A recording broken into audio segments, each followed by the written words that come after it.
Buenas tardes amigos, vamos a hablar hoy de lo que es la educación a distancia y la evaluación de aprendizaje. La educación a distancia no es más que una modalidad de estudio o de proceso de formación independiente que está mediada por diferentes tecnologías y cuya finalidad es promover el aprendizaje sin limitación de ubicación, de ocupación o de edad de los estudiantes. Decimos que es un estudio autodirigido porque el estudiante es quien debe planificar y organizar su tiempo, material didáctico y guía tutorial para responder a las exigencias del curso, sin tener restricciones físicas, económicas o sociales, y también con sus propias programaciones y cronogramas flexibles. Esta educación a distancia, que se presenta como una modalidad, se caracteriza principalmente por la separación física de los profesores con sus estudiantes. También por el uso de la tecnología de información y comunicación. Estamos hablando de lo que es material impreso, digitalizado, material audiovisual y otros recursos informáticos para la instrucción e interacción que puede haber entre los estudiantes y sus profesores y los mismos estudiantes entre sí. También con la facilitación de estrategias que le permite de una forma permanente la igualdad de oportunidades a toda la población. Aquí el docente se convierte en un facilitador y es un asesor del aprendizaje. Él es un creador de situaciones con medios innovadores que le van a permitir al estudiante lograr cambios de conducta en el desarrollo de las habilidades que este mismo necesita. Aquí decimos que la educación a distancia, dada la amplia cobertura social, hace realidad la igualdad de oportunidades de estudio, por lo que se transforma en una demanda de las respuestas de educación superior hoy en día, que tenemos gran problemas de espacio físico bien limitado. La evaluación del aprendizaje no es más que un proceso que es permanente de información y de reflexión sobre el proceso de producción de los propios aprendizajes, que requiere para su ejecución de la realización de estos varios aspectos, entre los cuales tenemos la recolección y selección de información. Aquí se habla sobre los aprendizajes de los estudiantes a través de la interacción entre ellos mismos.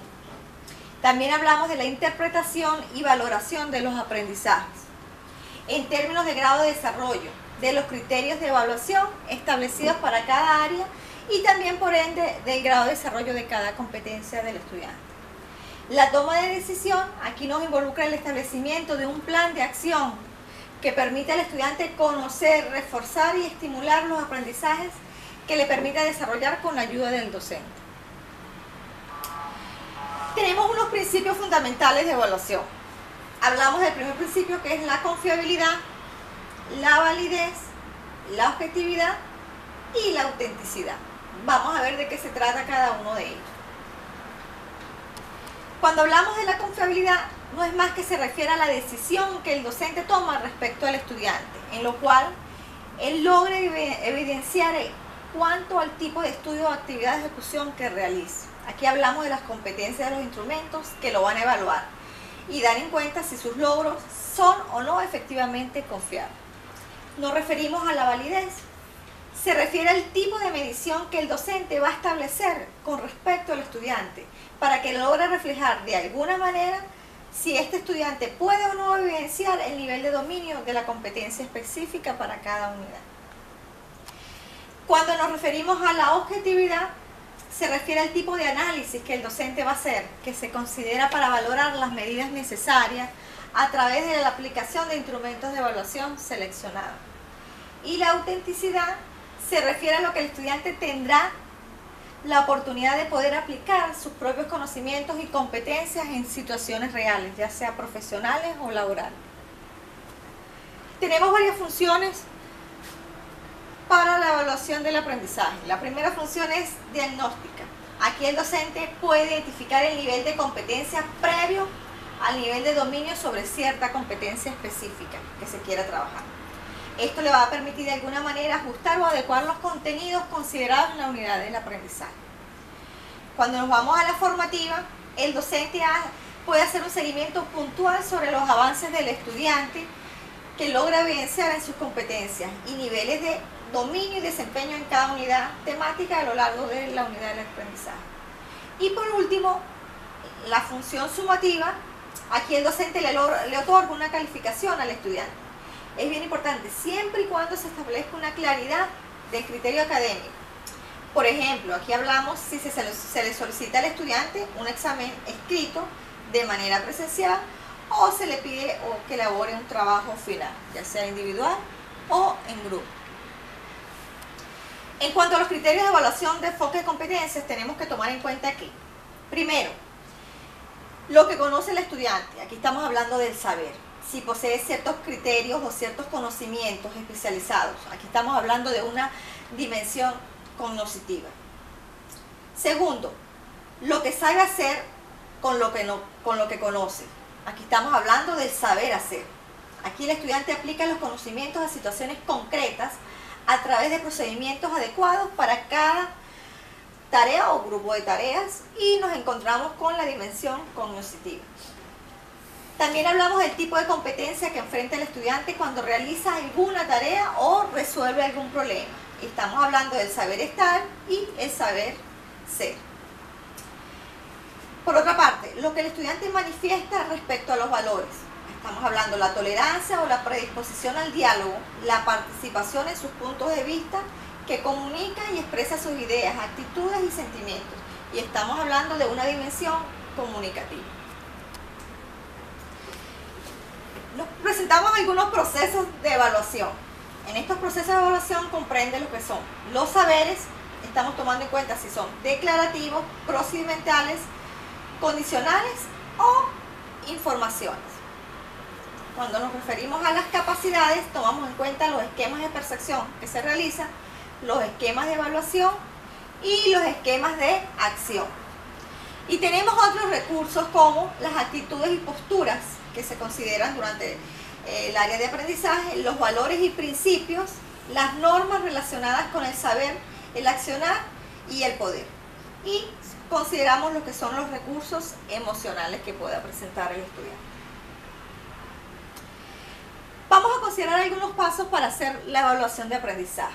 Para ello nos hacemos alguna serie de preguntas. Por ejemplo, en el paso 1, ¿qué evaluar? Esto va a ir en función de los saberes, de las competencias que se tenga con el estudiante. ¿Para qué evaluar? Bueno, será para formar y valorar la idoneidad que tenga cada estudiante. ¿Con qué criterios? Estos criterios nos los va a dar los logros esperados en cada competencia que vamos a trabajar. ¿Y con qué pruebas? A través de las evidencias concretas del aprendizaje que se puedan obtener a lo largo de la evaluación. Esta evaluación paso a paso nos sigue comprendiendo aspectos como cómo determinar el nivel de aprendizaje de un estudiante. Esto nos lo va a dar a través de las matrices de evaluación. ¿En qué momento debemos evaluar? Bueno, tenemos que ver si nos formamos en un momento diagnóstico, en el formativo, promoción y acreditación. ¿Con qué estrategias vamos a evaluar? Tenemos diferentes estrategias, tenemos pruebas, portafolios, observaciones, simulaciones y otros. ¿Y cómo informar? Bueno, a través de los logros a mejorar y el nivel de aprendizaje del estudiante. Tenemos diferentes tipos de evidencias. Por ejemplo, la evidencia de conocimiento. Aquí nos encontramos con pruebas escritas abiertas que se puedan realizar, pruebas escritas cerradas, pruebas orales o ensayos. Cuando hablamos de la evidencia del hacer, tomamos en cuenta los audios y videos que se estén realizando, los testimonios que se tengan y algún registro de observaciones.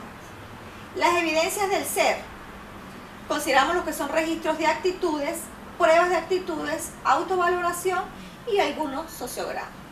Y las evidencias de producto, tomamos en cuenta documentos de productos, proyectos que se hayan realizado, informes finales, objetos, creaciones o algunos otros servicios prestados que se tengan.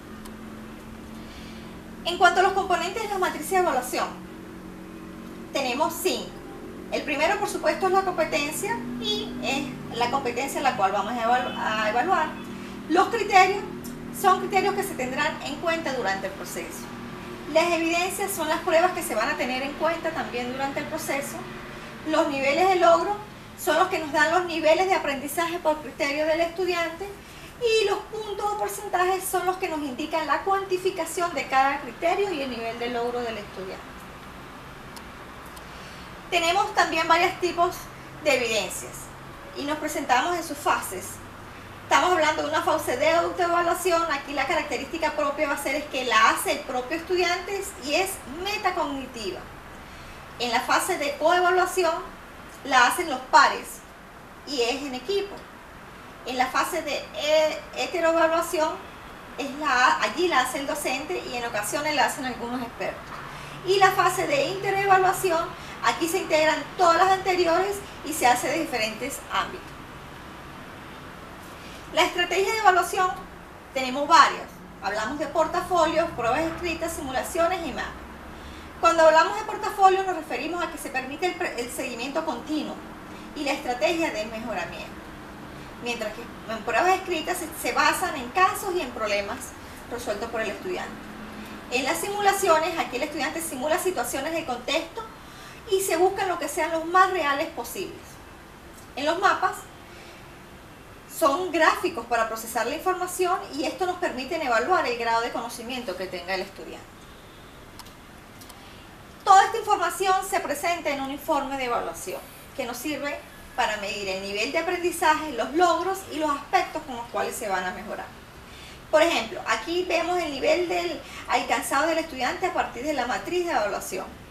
Vemos cuáles son los logros obtenidos por el estudiante teniendo como base la matriz de evaluación y por supuesto esto nos da como resultado los aspectos de los cuales debe mejorar el estudiante.